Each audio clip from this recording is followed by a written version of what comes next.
either with dates prior to Fukushima or geographical location away from Fukushima. So we don't know what we're getting out of Japan right now. Worst case scenario, if reactor 4 topples over the cooling pool. The fuel pool. Yes, if it drains out, the fuel rods are exposed, we have an explosion. Many experts have told me that depending on what actually takes place, the city of Tokyo will have to be evacuated. So we're talking about 34, 35 million people. But also, the northern jet stream is going to carry possibly several hundred tons of radioactive material in the atmosphere across the planet, which is going to go up to Alaska, down the west coast, and then across the continental United States, and then out over the Atlantic towards Great Britain and Europe.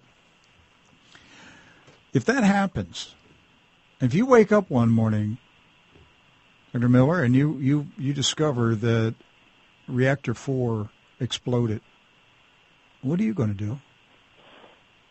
There's not much you can do, really. I mean, you can take your SSKI, your iodine, so that the radioactive iodine doesn't get into the thyroid that you have. But that's just one little radionuclide of the more than 1,400 that are produced by the fissioning of uranium. Mm-hmm. So the radioactive iodine, I think it has a half-life of 6 hours or 12 hours, something like that.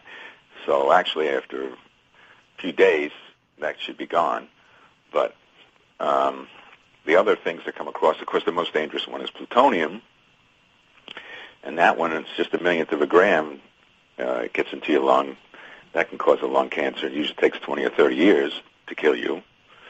But you got to worry about that. Then there's strontium.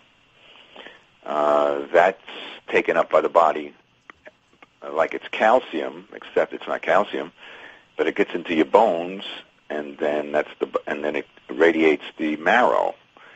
So you can get leukemia, you get bone cancer. Those are the most popular ones that people know about, and probably the most toxic ones. And actually, a nuclear plant, the biggest volume of nuclear waste or combustion, for example, that would result if there is a fire or an explosion. Fire is probably more likely. That cesium would probably all be released, and that would just travel around the world. And cesium in your body, because you don't incinerate the radioactive element. It just goes up, mm-hmm. travels around. The cesium is recognized in your body as potassium. Now, everybody's talking about that cesium is a muscle seeker. So it gets into your muscles and it gets into your heart. And there actually was research done on that by a doctor in the USSR, maybe a Russian doctor. No, he was in Belarus. And he wrote a book, I believe, and did some research on it. And the book was called Chernobyl Heart. And the Chernobyl heart is a heart that's damaged by cesium, because your heart's a muscle. So the cesium goes to your heart, and apparently it makes problems with your heart. For example, I think they had more holes in the heart, and people were dying much younger. Babies were being born contaminated by cesium, and it was affecting their heart. And guess what the government did in that country to that guy? Tell me. Put him in jail. Imagine that. Yeah, man. And of course, that happened to other doctors, too, though, in the USSR. Because after the accident, it was still the USSR. Here in the United States, we just send the IRS after them. Yeah, or something. But not like that. That's we don't lock people up for reporting the truth. We just bust them with the IRS. Yeah, well, there's lots of ways to do it. Yeah. What they also did to the doctors there was they put them in psychiatric institutes, too, mm-hmm. when they were reporting findings. Anyway, but back to the cesium. Okay, so what really happens with the cesium, though, it does go to your heart, it does go to your muscle, but the truth is that cesium recognizes potassium. Potassium is the most common electrolyte in all your cells. So really, the cesium goes to all your cells. It could be that makes it probably the worst of all the radionuclides, because it goes to all your cells. Then it gets into the cells, and it emits these little beams of radioactivity that hit your DNA, And sometimes the DNA will repair itself spontaneously, and sometimes it won't. And then sometimes you get a mutation, and sometimes, and it could be all kinds of weird things, that could be a perpetuator forever by your genes, or it could cause a cancer, which could kill you eventually or immediately or whatever it is. So that's cesium, and that's so it's very ubiquitous in your body, and it's kind of frightening. It's just that these things just don't exist in the natural world. They only exist from the fissioning of uranium. And our listeners need to understand that if this worst case scenario would happen with Fukushima, and the clouds reach North America and Europe, we're not talking about people falling over dead, the first day, the first week. That's not the way it works as a doctor. We're talking about a silent, invisible contamination of the cells of your body, and this is going to be present in your life for many years. People are going to see, they're going to see cancers, they're going to see mutations, they're going to see various ailments and illnesses. So it's not necessarily that people are going to fall over dead the week after Fukushima goes over. But one thing that I'm concerned about, Doctor, is the contamination of the food supply. If right. hundreds of tons of radioactive fallout is dropping on North America and Europe, then the farms are going to be contaminated for hundreds of years.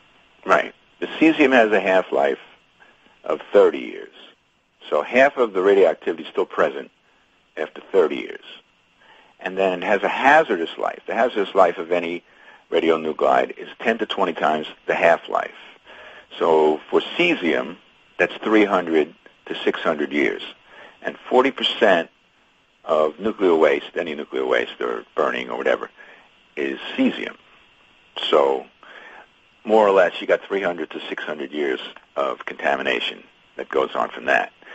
And for Chernobyl, that's why the man who was responsible for the cleanup at Chernobyl, he said that nobody really should be living within at least 100 miles for 300 to 600 years. And of course, he died from cancer after he was the man who was responsible for the cleanup. And he was a physicist, too. Mm-hmm. And he was the head of the scientific society in the Ukraine. Do you suspect, and this, I know this is totally speculation unless you have some kind of information, but do you suspect that the elite in this country and other countries are fully aware of the level of danger and that they are making plans for their own safety? I'm sure some of them are denying it. They're human beings. Mm-hmm. They want to deny. People deny. They don't want to know mm-hmm. the truth themselves. So, and they probably do make plans to weather the storm. But of course, it's really not going to happen to them much. It's going to happen to them too.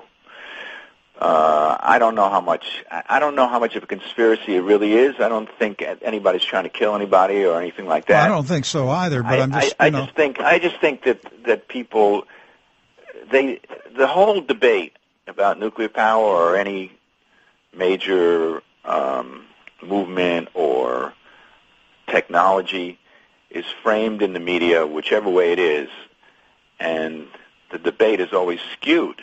Like nuclear power is the greatest example, probably, because people, they keep fighting about the waste or what should we do with it. They had a big article in the New York Times today about that. We have to do something with it. We have to send it to Yucca Mountain. And then there's no facts about Yucca Mountain when they put the article out. But there's 33 earthquake faults at Yucca Mountain, and they had 600 earthquakes between 1976 and 1990 that were 2.5 or greater on the Richter scale. So that's why there's no reason to use Yucca Mountain. Plus, it's about 100 miles away or less from Las Vegas. And then President Obama, one of the best things he did so far as president was he nixed that whole thing at Yucca Mountain. It's not going to happen as long as he's president unless he gives in to somebody somewhere. But I don't think he will. I'm trying to recall. It's been maybe 3-4 months